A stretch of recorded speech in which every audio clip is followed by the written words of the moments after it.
Hey everyone, this is Matt with Learn Everything About Design, and in today's video, we're going to walk through the process of creating this hologram effect. So we're going to be designing a 3D printed part, and we're also going to be taking a logo, and we're going to create an animation in Blender. We're going to export that as a video file, and then I'll upload the video file to YouTube as unlisted, and we can see how the whole design works. Now, the concept is really simple.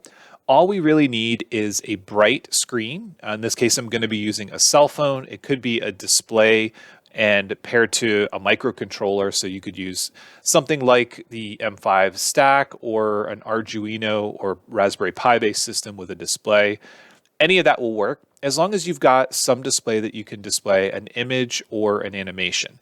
Well, a couple of things that you want to keep in mind is the screen brightness is going to have a big impact on how cool this looks. And also another thing to consider is that when you're setting this up or you're designing it, the plastic or glass that you use, how the clarity of it or how clear it is also going to have an impact. So if it looks optically clear, it will really sell the effect much better. So a couple things that you will need before you get started is if you are using a phone, make sure you take some basic measurements of the phone. I'm using, I don't know, Samsung Galaxy something. We are going to be 3D printing the design, and you don't necessarily have to. You could make this out of cardboard or whatever, but we are going to be doing a 3D printed design in here. So we'll talk about things like the fit between multiple parts and how to get them to hold together. We're not going to be using any glue, and all of these will print in a single build on my P1S Bamboo Labs printer. The other thing that we are going to need is we're going to be using Fusion for the CAD design, but you can use any CAD package you want.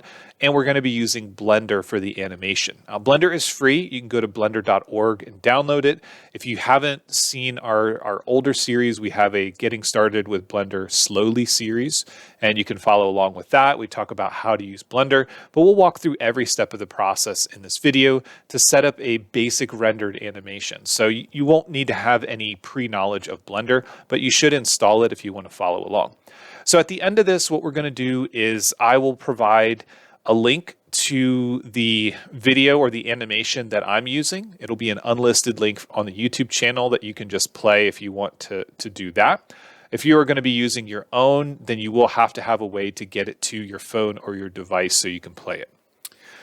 So for the plastic or the screen that we need, I'm going to be using plastic that's just cut off of a blister pack. So if you buy anything from things like fruit in a plastic container, I cut mine off of a little package of screen protectors. So any of that stuff you can use. You can use a CD case, a piece of plastic or glass. The clearer it is, the better. It'll sort of sell the effect more. So just keep in mind that if you are using different parts than I am, you will need to account for those measurements, and I'll mention those as we get to that step.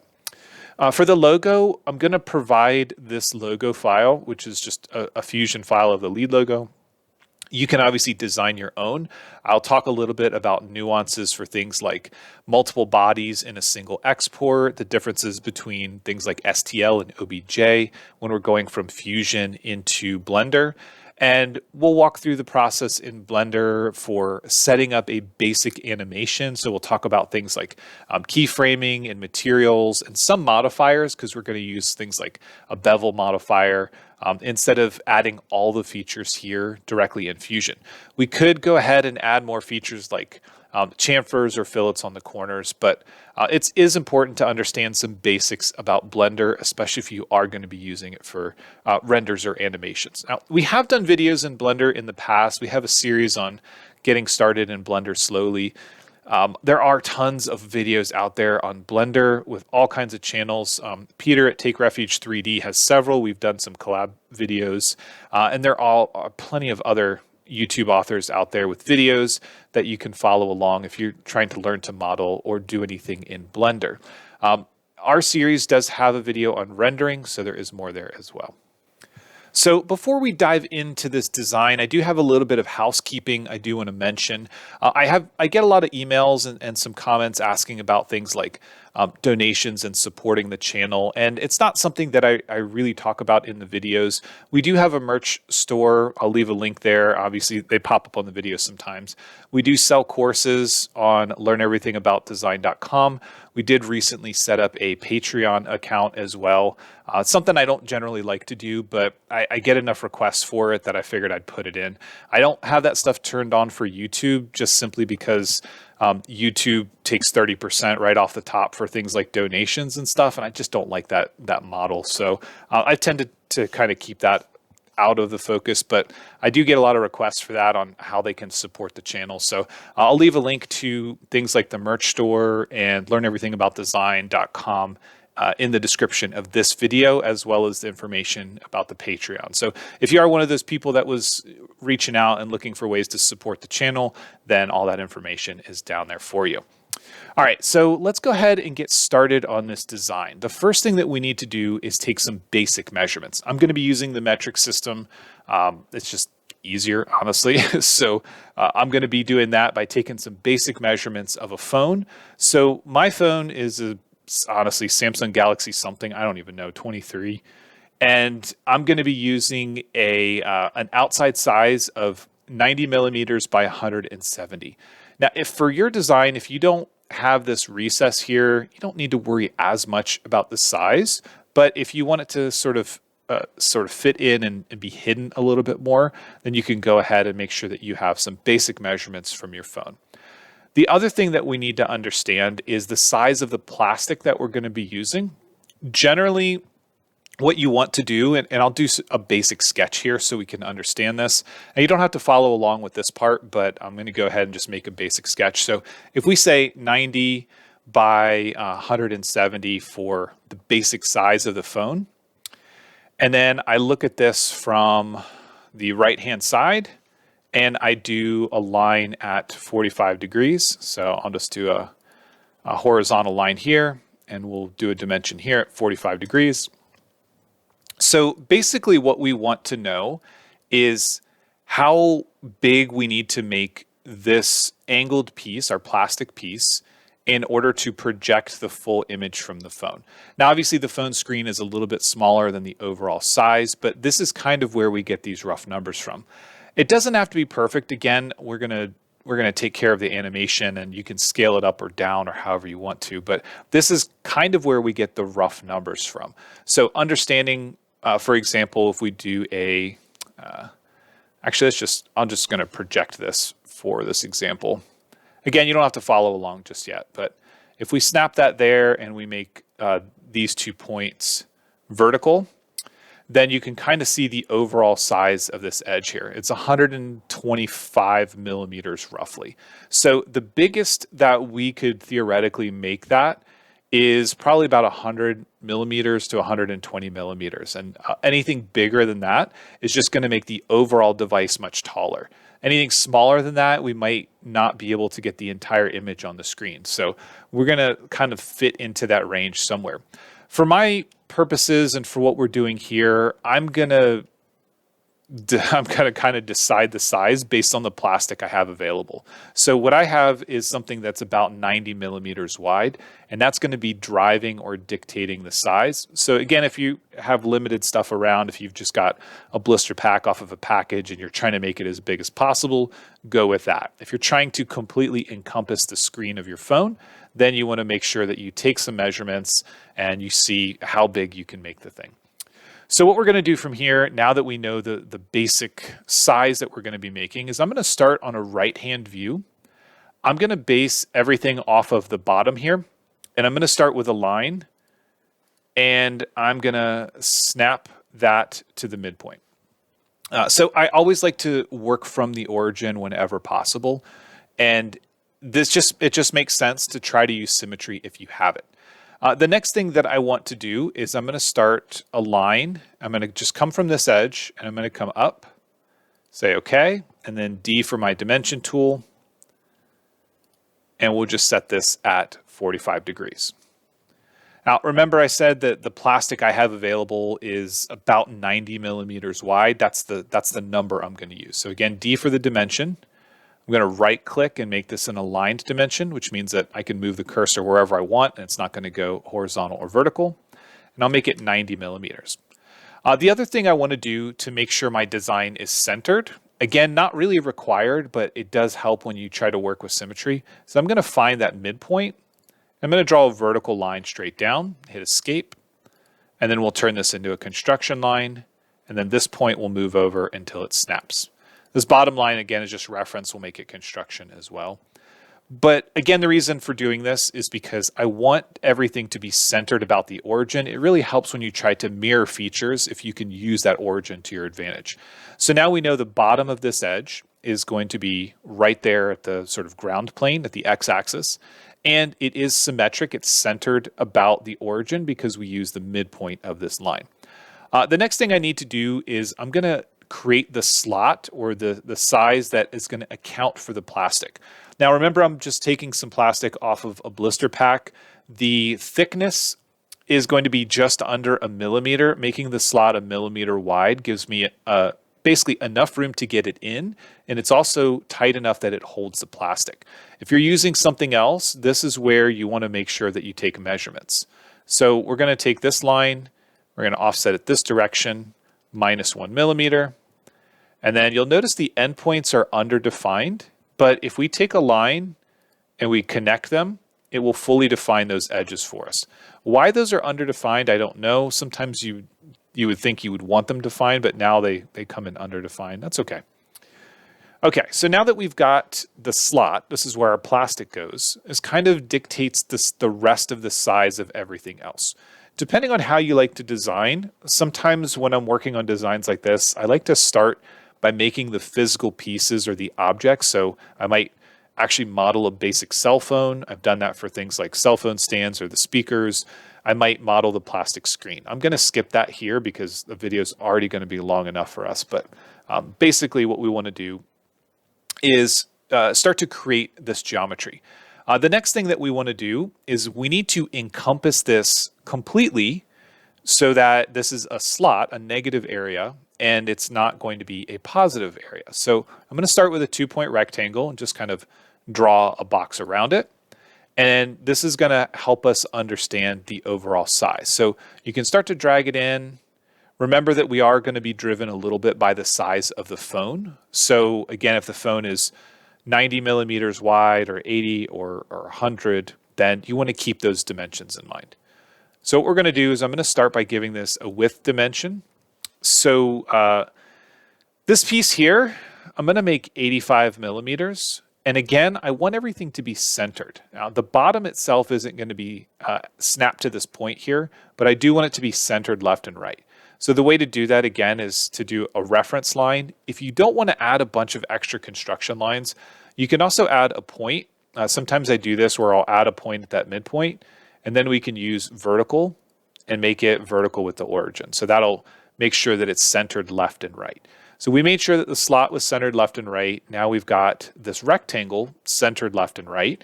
We still need to define its height, the overall height of the device. So this is where we need to start to think about the purposes of each of these parts. The way that I did the original is the side wall here is a little bit taller than this bottom piece. The bottom piece just holds the two side walls together, and the side wall is actually a foot, essentially, a piece that it can rest on. If you make the entire bottom flat base, then it doesn't tend to sit as flat or as well on tables. And also it doesn't give us the ability to have a little piece pop through the side and retain it. So I make the overall side piece is going to actually be a foot in addition to the part itself. So with that said, I'm going to hit D for dimension. And you can see it's 70 millimeters is the height right now. So if I set this at 70, it gives me enough of room on the top and bottom above the slot. But if we need more room, like if we need to get the phone further away, then obviously you want to increase or decrease it based on your own size of your devices and your needs. But I'm going to give it a dimension from here, and 3 millimeters is probably going to be good. Actually, let's think about that. Yeah, 3 millimeters will be fine. What I'm thinking here is that I likely will make the pieces 3 millimeters thick, and It would be good if it was taller than that, because that way the little piece that connects them would have enough room. But because of the slot being here, we've got enough room in the middle. So this is going to be fine. So enough room above the slot, enough room below the slot. Now we can finish the sketch. Now we have to think about how wide the overall device is, because this is just going to be one piece of it, and we need a top and a bottom. Obviously, this is going to be a left and a right.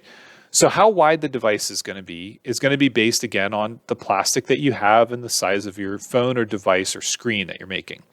The way to determine this is to create a sketch that's going to represent the base and the phone. Now we can do this with things like offset construction plane. I'm going to start from the bottom here, change this to object, and snap up here. The other thing that we can do, if you don't like to make a bunch of construction planes, is you can go ahead and take your measurements.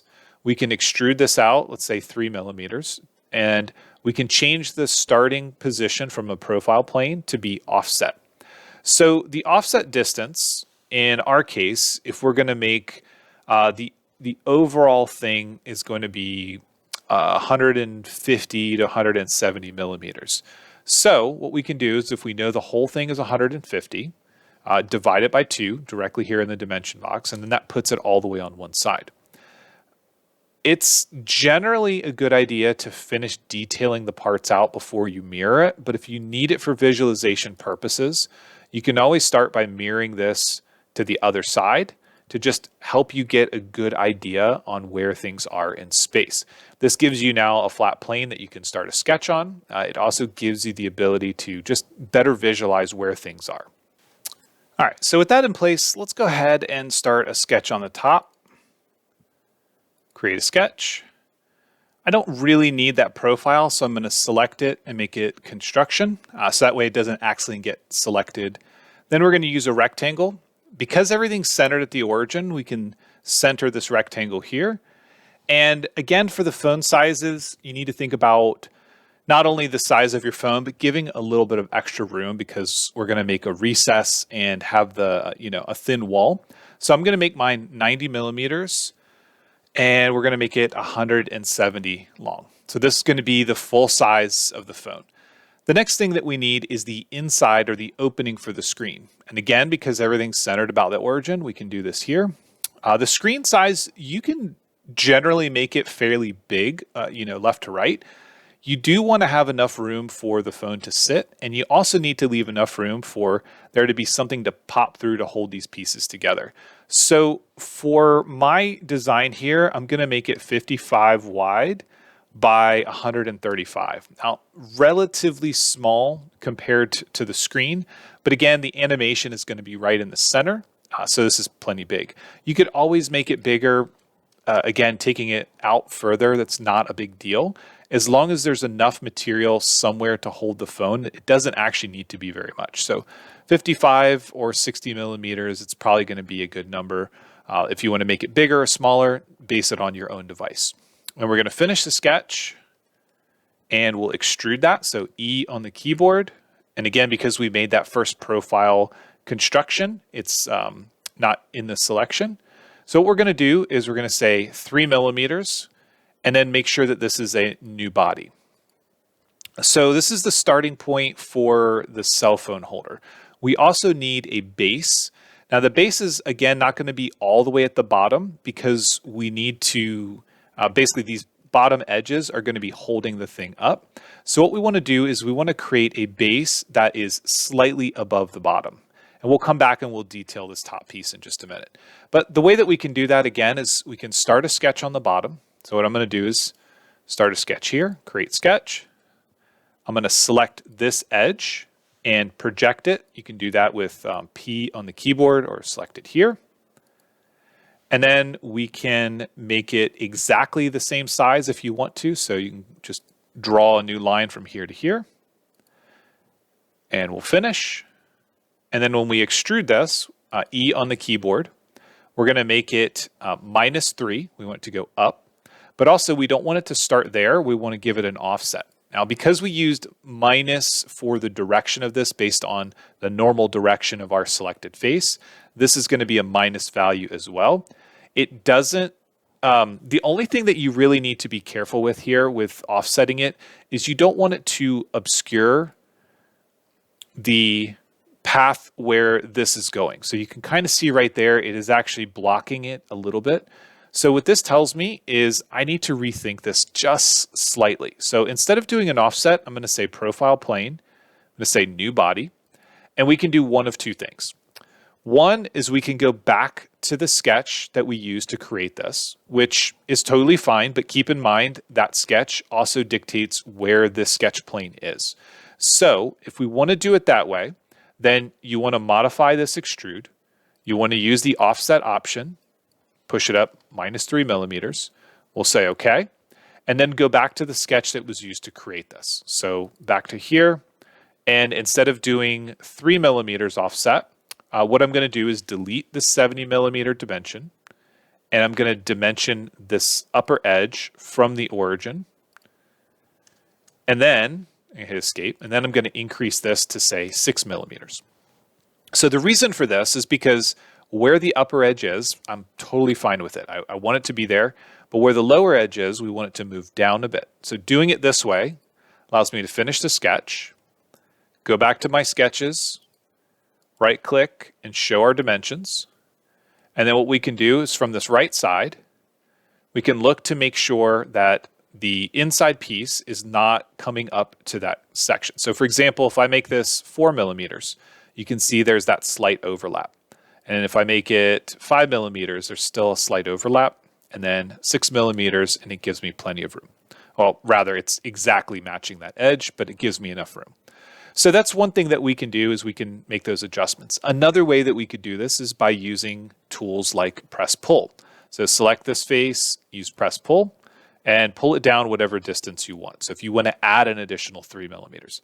The only word of caution here is I would say make sure you understand the differences between automatic and new offset. Automatic will try to modify an original feature. So if it's an extrude, it'll change the extrude distance. If it's a sketch, it doesn't really go back and edit the sketch. But new offset will always just create a new offset face feature. In this case, we don't have to do it. But again, those are the things that we need to consider when we're making a design. So as we're looking at this, it's getting pretty close, but we still need to sort of refine the design. We need to finish the cell phone holder part up top and then make all the features that hold it together. So I'm going to go ahead and create a fillet for all the corners. So I'm going to select these corners here. We'll come back there.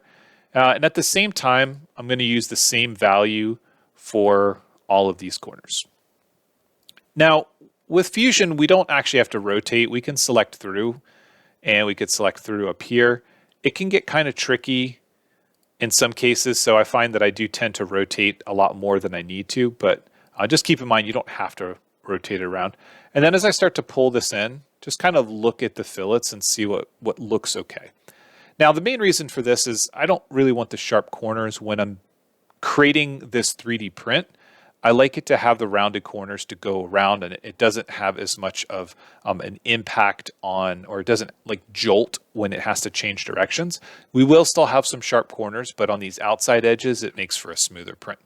What I'm going to do here is I'm going to hit plus, and I'm going to add fillets to these inside corners where the phone goes, and I'm going to make them 3 millimeters. And we'll say, okay, I'm going to leave these ones as square corners for this piece because I kind of want it to be flush at the front. And you can see that the fillet radius is slightly larger than that offset, but for what we're doing, it's okay. You're not going to notice on the 3D print. Now that we've got a rounded top, we can create a new sketch. We can use offset and bring this in. We can make it, let's say, -3. And then extrude that profile. So E on the keyboard and then pull it up as much as you want. I'm going to make it 10 millimeters. Again, play around with the numbers. You can print these pieces individually and you can swap them out. Like you can make different versions. If you need a thicker piece of plastic, for example, you can do that. But for right now, we've got all the pieces. We just need to connect them together. So the way that we want to connect them together is just with some simple geometry. But the trick to this is understanding exactly what tolerances and offset values you need for your printer. So again, I'm using a Bamboo P1S. The numbers I use are generally okay for most 3D printers. If you've got an older 3D printer or something that maybe doesn't have quite the tolerance, or you're using a larger nozzle than the standard 0.4, then you may find you need to use larger numbers. But I'm going to hide this side piece here, and I'm going to start by creating a sketch on the side face. And what I want to do is basically create a 2-point rectangle. And then I want to add a dimension. You can do this with D on the keyboard, but we're going to add a dimension. Let's just say 20 millimeters from that side. And we'll do 20 millimeters from that side and finish the sketch.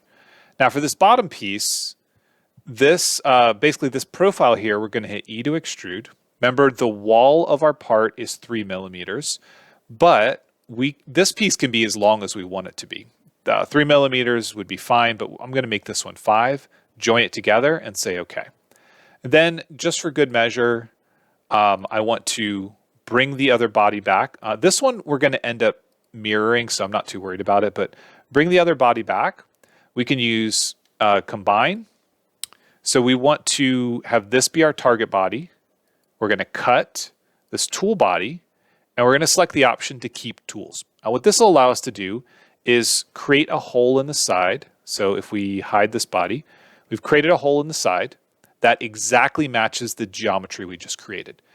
Now, the problem with this is with 3D printers, and even with machining, you can't have an exact fit. Now, if you look at tolerances of machined parts and you look at like press fit numbers, 3D printers cannot hit those numbers. So what I generally do if I want things to be a loose fit or a sort of a sliding fit, I use a value of 0.4 millimeters. If I want things to be a tight fit or sort of snap together, I'll use a value of 0.2 millimeters. If they're exactly the same, there's probably very little chance that you're going to get them to go together. So the way I do this is again with the press pull tool, and I'll only take 2 of the faces, so one top or bottom and one side, and I'm going to say minus 0.2 millimeters. I'm going to set this to a new offset because I don't want it to modify any other features like the original feature to create that, and I'm going to say okay. So if we bring that back, we now have a slight gap on the top and a slight gap on the side. And that should be enough for them to get to fit exactly the same. Something that you need to consider when you're talking about 3D printing is each time we build a layer on the 3D print, in most cases, it's going to be something like 0.2 millimeters. So if your overall height of your part doesn't exactly fit in that 0.2 millimeters, then one of the layers is going to get smushed or a little bit taller when it gets built on. Things are never going to be the exact perfect size that you make them. So playing around with and understanding the limitations of your 3D printer can really go a long way to making these things fit right the first time. The next thing that I want to do is add a chamfer. This just kind of helps the parts go together. It doesn't have to be big, but it just kind of helps with alignment. So 1 or 2 millimeters will be fine. And then we can take that extrude and that chamfer, and we can mirror them to the other side. This doesn't always work. I will warn you that it doesn't always work. And you may need to play around with things like adjusting or optimized. Adjusting is the default for whatever reason. And sometimes you'll find that it doesn't always kind of do the thing that you expect, and you got to play around. If you ever get stuck in that situation, what I suggest is doing a mirror of faces. This tends to be a little bit more robust when the geometry isn't perfect from side to side. It can do a pretty good job of making things work. The other thing that we need to do is make a feature that connects this piece to the top. Now this is a little bit trickier because of the phone sitting there. We can't have it come all the way through the top, but we're going to follow the same process. So I'm going to create a sketch on top, a 2-point rectangle, and D for dimension. And I'm just going to do basically the same thing. I'm going to make them 20 millimeters. There's no real good rhyme or reason for why I picked 20. I do like to link them together though. And then we'll create that extrude. So in our case, the top piece is 3 millimeters. So I'm just going to make this 3 millimeters, join it together. I'm going to bring the top back, and we'll do a combine. again, target body, tool body, keep the tools.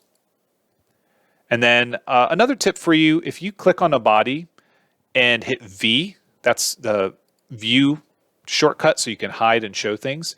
If you double click on a body, it will actually select the entire component.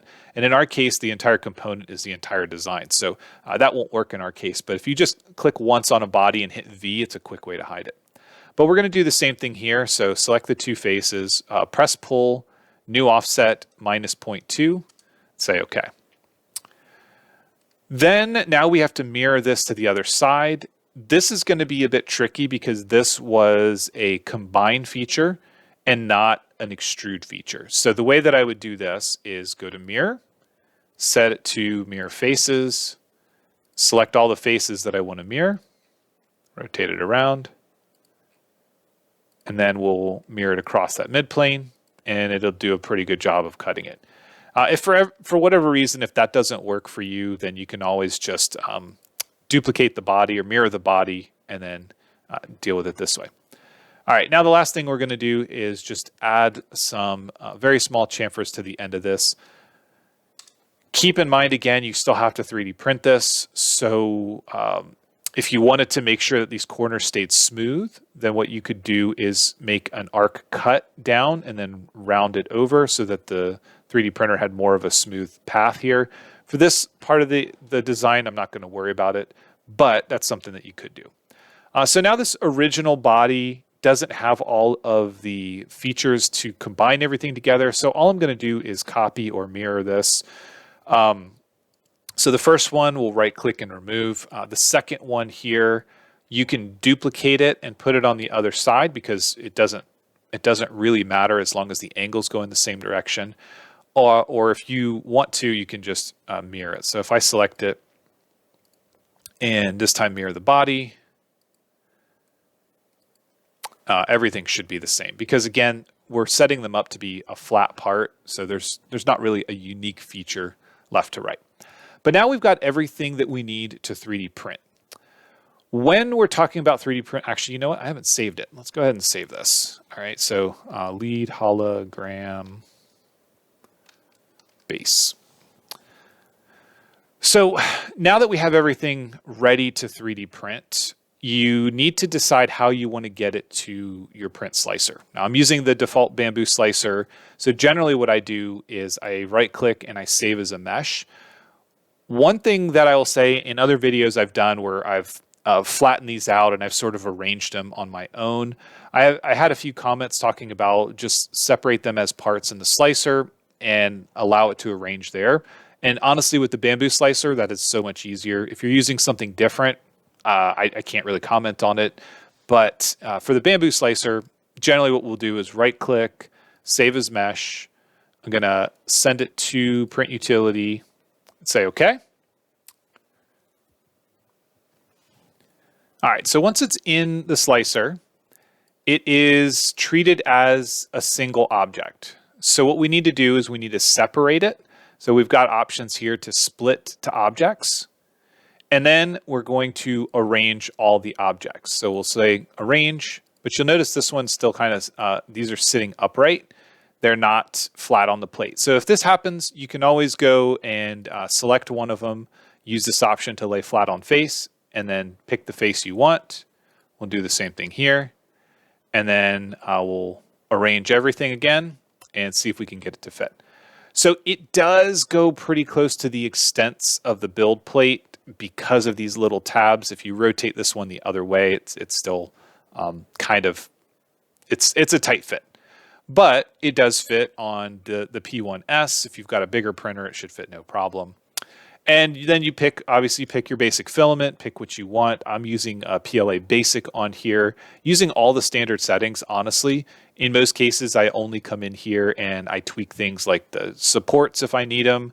If I need to increase the strength of a part, I'll increase the wall loops. For a part like this, you don't really need anything special. So I just go with the defaults, slice it, make sure everything fits and is okay. Double check. And I don't really run any raft or anything. I've been really impressed and happy with the Bamboo P1S. It works really well. Don't really need to do much tweaking or finagling or use glue or anything like that, and then send it to the printer. So while this is printing, let's go ahead and talk about the logo part of this and work in Blender. So what I'm going to do is I'm going to go ahead and open up Blender. Again, I'm using the semi-latest, not like a beta pre-release version of Blender. It's 4.5.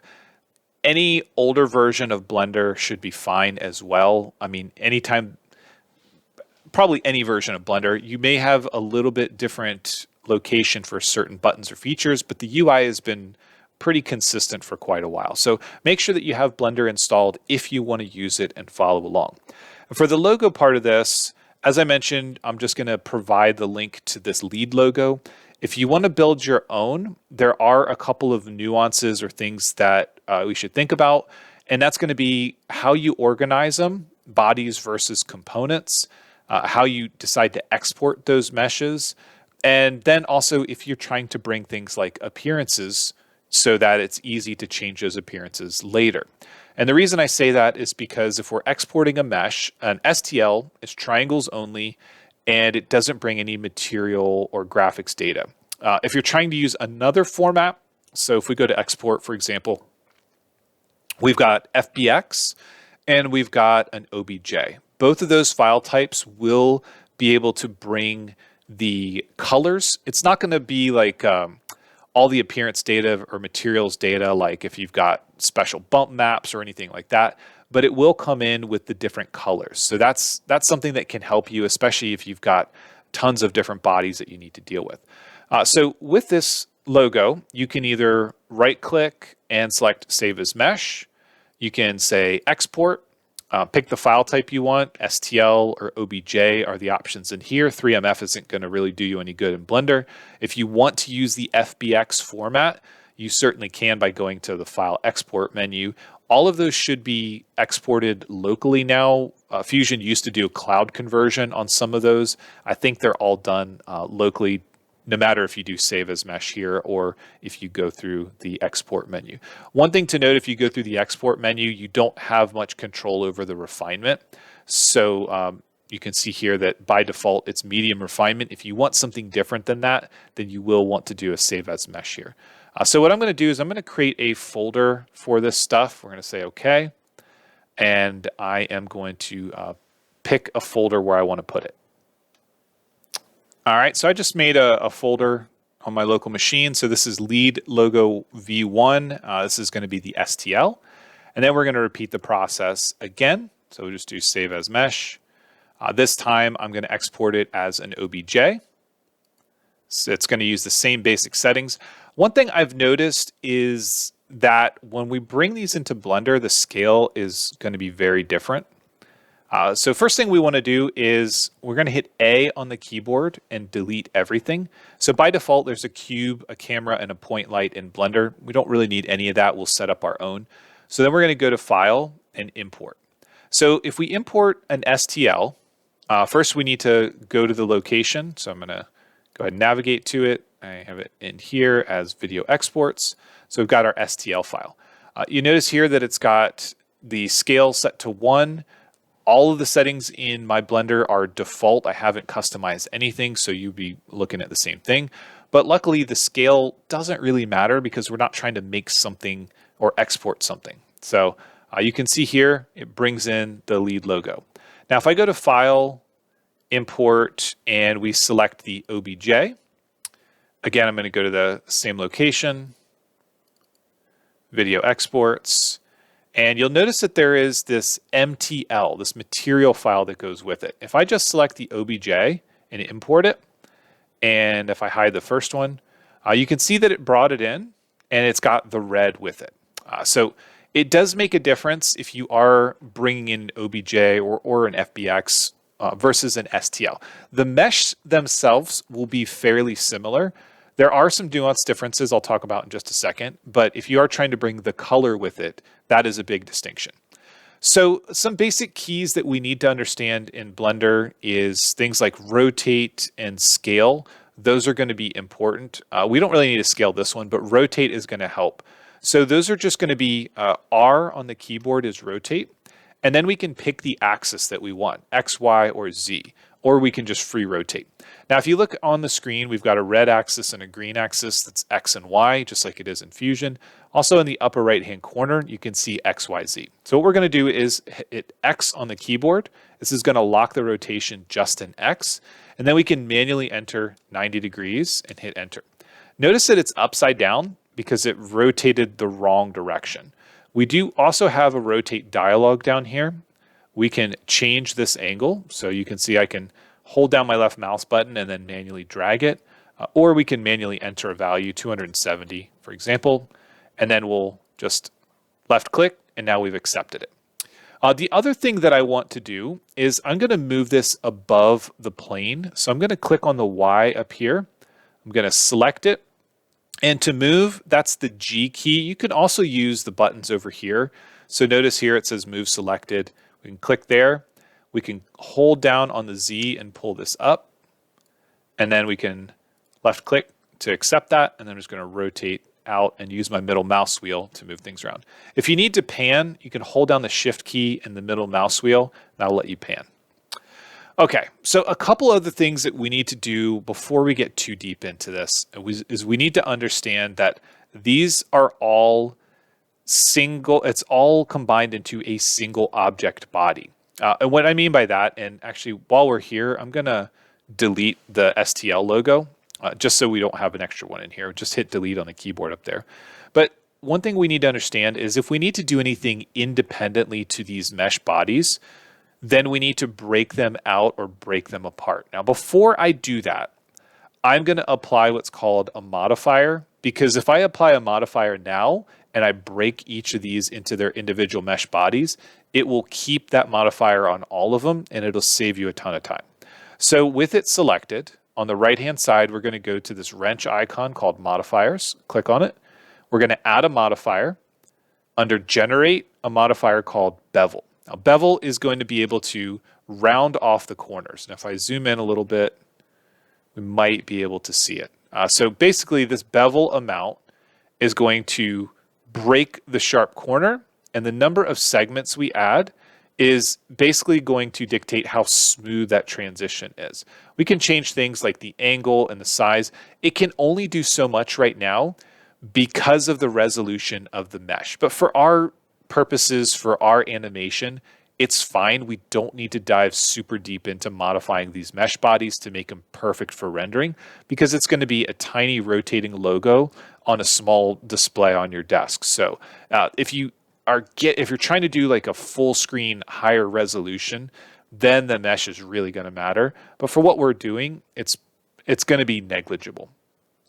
All right. So the next thing that we want to do is I want to talk a little bit about breaking these out into individual pieces if you need to. So again, there are two main reasons why you would want to do this.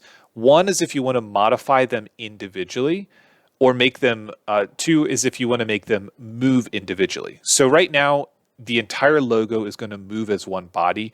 If I wanted the letters or the play button in the D to move by itself, then I would need to separate it out. The way we need to do that is go from object mode into edit mode. You can do this by hitting tab on the keyboard, or you can come up here and click on it. And when we come into edit mode, now we can begin individually manipulating the vertices. So for example, if I hit G on the keyboard, this is a move command. I can move vertices around. I can change my selection to faces, and let's say here I can move this face around and I can change the size of these objects. We don't have to for our example, but that's how we would go about it. The other thing to keep in mind is all the edges on this design are marked in teal.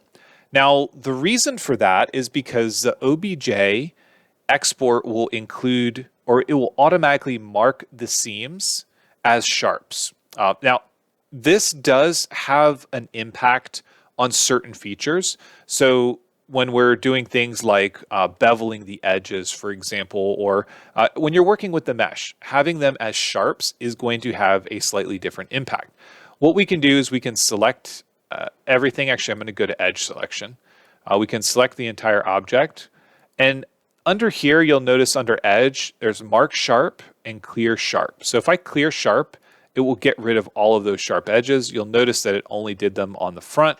I'm going to go ahead and select from this view, edge, clear sharp. You can also hit A on the keyboard to select all, and then we can clear sharp on all selections there. So then again, tab or to come back out of that edit mode. And now the sharps have been cleared. We should be able to do a little bit more to those edges if we wanted to. I'm not going to dive deep into this because again, we don't need to for our purposes. But the other thing that we need to know is what if we want to break all of these into their own mesh bodies? Well, we can do that with a command. You hit P on the keyboard, which is separate. You can also find it up in the menu here under mesh and separate. And then it has by selection, by material, or by loose parts. What we want here is loose parts because none of these mesh bodies are touching. So if we select that, what ends up happening is if we get out of edit mode and back into object mode, each of these is now their own body. One thing you'll instantly note is how it started to make these edges soft. They kind of look melted. Part of the reason for that is the way that they're shaded, and part of the reason is the modifiers. So for our example, I'm going to hit Control Z and put them all back into a single part. But again, just to mention it, if you wanted to continue to work with and manipulate these individually, then you need to separate them, and separating them by loose parts is the way to go. Okay, now at this point, you're probably getting really bored. We've been at it for a while. Let's go ahead and get our animation going. The first thing that we want to do is make sure that we've got a camera and we've got lights. So in order to create a camera, I'm going to go to this Y view here. I'm going to go to Add, Camera, and click on the camera. Now it's going to place the camera at the origin. The camera view is not going to be right, but while the camera is still selected, we want to go to View, Align View, and then we've got Align Active Camera to View. And what this will do is it'll take the active view that we're looking at on the screen, and it'll align the camera. It's not perfect. This is the border of what the camera's seeing.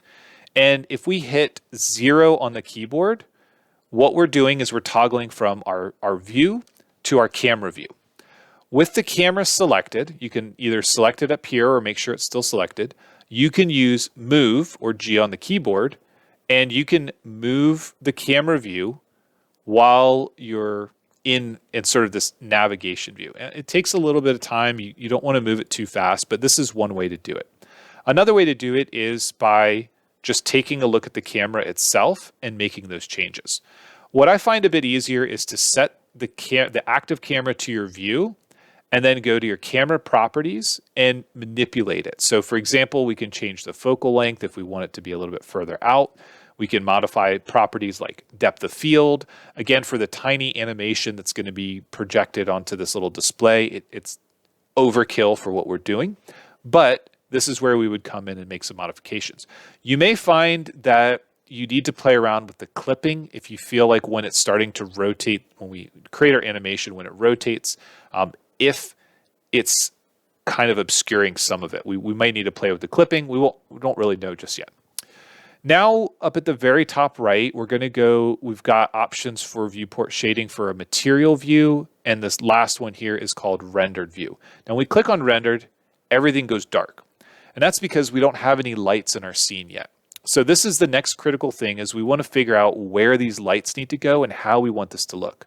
So under Add, we'll go down to Light, and we've got Point Lights, Sun, Spot, and Area. Now, if we add a sunlight, it's going to place it again at the origin. We want to move it up. I'm going to rotate this around. Again, middle mouse. I'm going to move it forward and maybe move it up a bit. And then change its strength. So increase its intensity. You can see that it's starting to increase the brightness on the logo. So if we go back to our camera view, again, 0 on your numpad, you can see that we're adding some light to the scene. Now, it's probably not enough. You may need to continue to play around with the strength, but we can also go in and add additional light types. So for example, a spot or an area light. So if we add an area light, this is essentially a panel. Again, we want to move this up and forward, or depending on how you want to light your scene. And you can increase its size. You can use the scale option up here. So you can scale the size of the panel. You can also, with the area light selected, you can hit S on the keyboard and that'll scale it up. And you'll notice it's pointing straight down. So with this, we want to rotate it. We can also use the rotate options, rotate about X. We can use the red one here, point it directly at our object. And then again, we can play around with the intensity, increasing the intensity, changing the color. And you just need to play around until you're happy with your scene. And then we want to go back to our camera view and just take a look. Now, we're going to continue to add more lights, but now let's go ahead and move on to animating this because the lights are going to change as the object rotates. So we want to select our object. Now, in this case, it's all still one mesh, so I only have to make one selection. If you did break it apart into individual meshes, then you may find that you need to go and select each one. So that now that it's selected, our keyframe is at 1 second. What we need to do is make a marker. We need to tell it at the time frame, this is exactly where the object is. And we're going to do that by hitting I on the keyboard. The next thing we're going to do is push this out to 60 seconds. We're going to rotate our object. So we'll hit R on the keyboard. We're going to select the Z axis and type in 360 degrees and hit enter.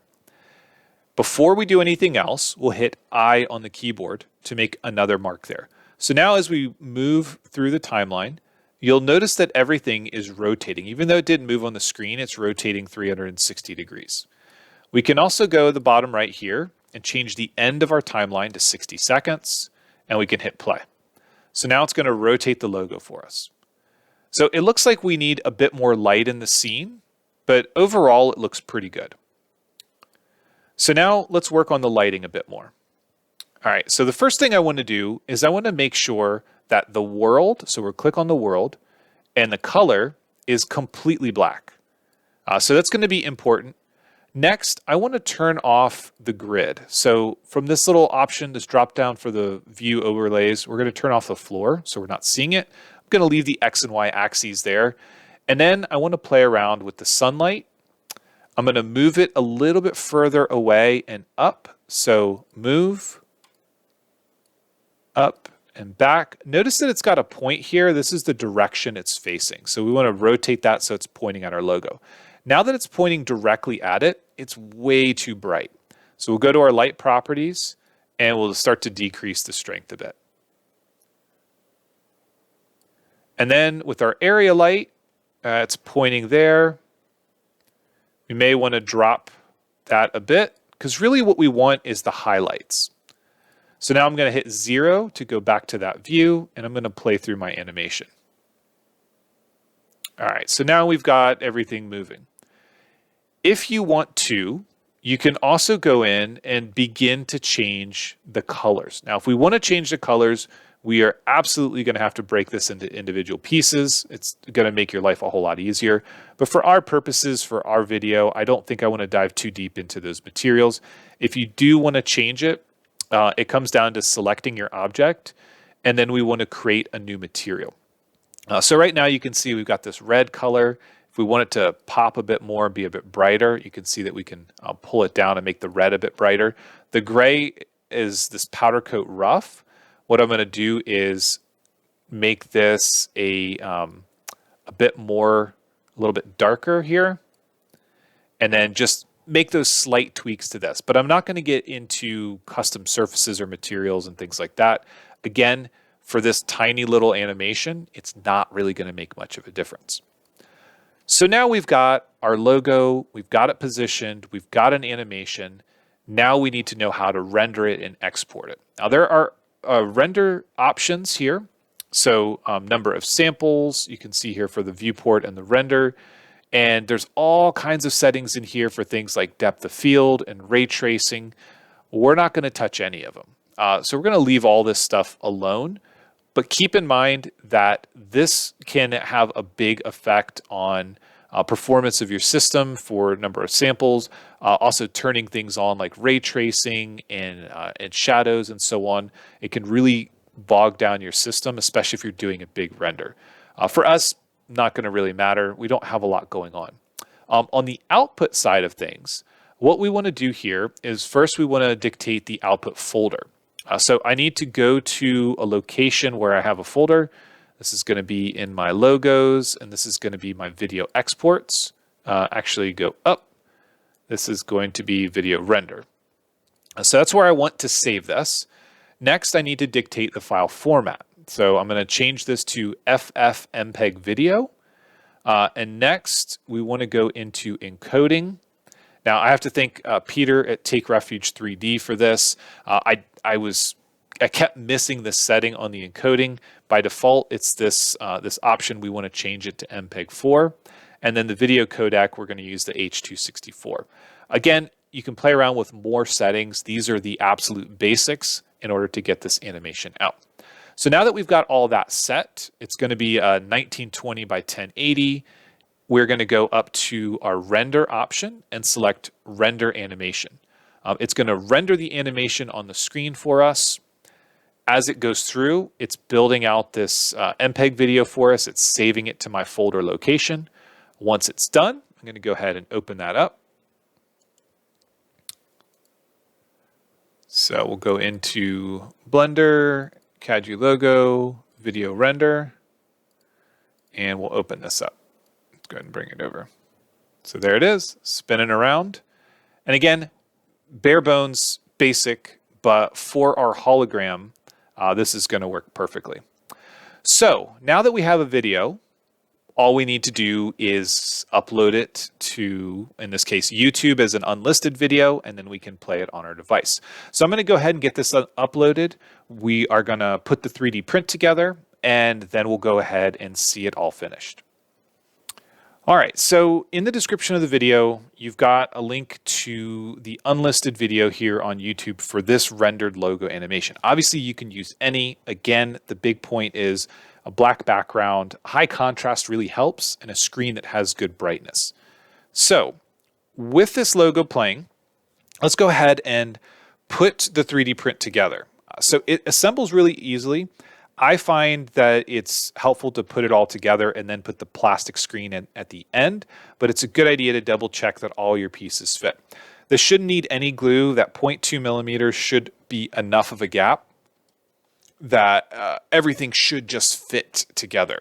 If you do have problems, if you find that your parts are too tight, then you want to go ahead and reprint or fix stuff so that you have a little bit bigger gap. I would probably not go over 0.4. 0.4 is probably going to be pretty loose, but play around with the settings on your 3D printer.